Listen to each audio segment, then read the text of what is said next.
You're not out of shape, you're not too old, and you're not bad at swimming. You're just not breathing right. You're just breathing wrong. And the worst part, nobody's ever taught you how to breathe in the water. They just say, turn your head and breathe. That's just like telling someone to just hit the ball and expect you to play baseball. I'm Aaron Wedel, and I've been swimming competitively for over 10 years, and now I coach adult swimmers and triathletes through breakthrough swimming. Everything I teach, drills, programs, coaching lives at breakthroughswimming.com. The link is in the description. But for right now, let me show you exactly why you're running out of air and how to fix it today. Problem 1. Here's what's happening to almost every adult swimmer and triathlete I work with. They push off the wall, they start swimming, and within 50 yards, they're gasping. Heart rate is through the roof, legs sinking, and they're thinking, I need to get in better shape, I need more time in the pool, I need to swim more laps.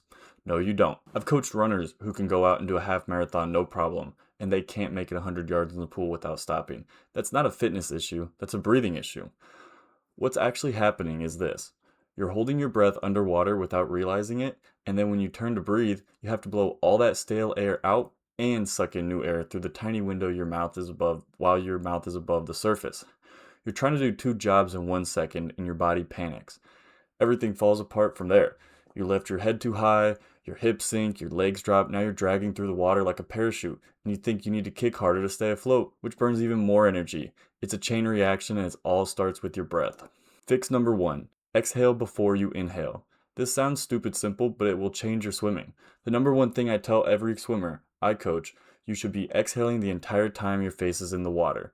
Slow, steady streams of bubbles out of your nose, out of your mouth. Doesn't matter which. The point is, by the time you turn your head to breathe, your lungs should be nearly empty. That way, all you have to do when you take a quick sip of the air, in, done, face back in the water. Most swimmers do the opposite. They hold their breath, turn, try to blow out and suck in at the same time, and it feels like they're suffocating. The drill I'm going to give you is wall bubbles. Stand at the wall on the shallow end, take a breath, place your face in the water, and exhale slowly through your nose for full 5 seconds. Lift your head quickly, inhale, exhale, and face back in. Do this 10 times. Get comfortable with the feeling of blowing out underwater, then that's your baseline. If you can't do it comfortably standing still, you definitely cannot do it while you're swimming. Then take it to swimming. Push off the wall and do a 25 where you only focus on a steady stream of bubbles the entire time your face is down. Don't think about your arms, don't think about your kick, just breathe out. When you need air, turn, sip, and go back to the exhale. Fix number 2, keep your head down. Here's the mistake I see at every single swimming pool I walk into. Swimmers lift their whole head out of the water to breathe, like they're trying to look at the ceiling. The second you lift your head, your hips drop. It's physics. Head goes up, hips goes down. Now you're swimming uphill. Here's the cue I want you to do to remember. 1 goggle in, 1 goggle out. When you turn to breathe, you should only see the ceiling with one eye. The other eye is still looking at the water. Your head isn't lifting, it's rotating with your whole body. Think about it like you're sleeping on a pillow. Your head is resting on the water is your pillow. You turn just enough to get your mouth above the surface, and that's it. The drill I'm going to give you is side kick breathing. Kick on your side with your bottom arm extended in front of you, and your ear should be resting on your arm like a pillow. Top arm stays on your hips, just kick. Breathe by barely rotating your mouth above the surface. You'll feel how little head movement you actually need. Do 425s on each side. If you're lifting your head and you feel like you can't breathe low enough, it's probably because fix number 1 isn't happening. If you haven't blown out all your air, you're desperate and desperation makes you lift. Fix the exhale first and the low breathing becomes way easier. Fix number 3, find a pattern. The last thing that kills people is having no rhythm. They just breathe whenever they feel like they're dying. That's panic breathing, and once you're in the panic mode, your stroke is done. You need a breathing pattern every 2 strokes, every 3 strokes. It doesn't matter which one. What matters is that it's consistent.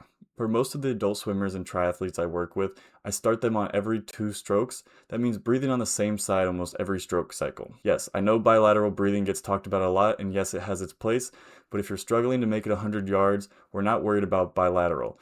We're worried about getting enough airs to swim with decent technique. Breathing every 2, same side, every single time. Once that feels automatic and easy, then we can start mixing in every 3 to build comfort in both sides.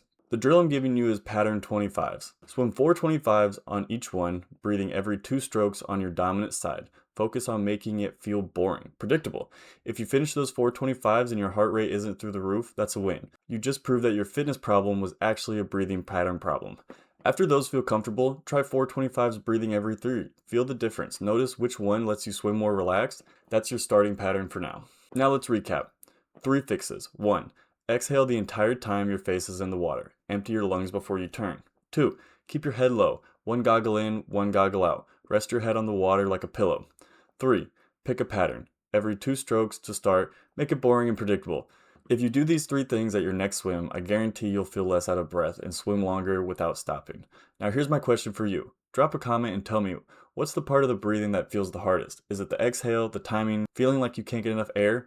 I want to know, because I'm making more content based on exactly what you're struggling with. If you want personalized feedback on your specific breathing and stroke, that's exactly what I do at Breakthrough Swimming. I offer virtual coaching where you send me videos of you swimming and I break down exactly what you're doing wrong and how to fix it, so you can improve your technique without adding more pool sessions to the week.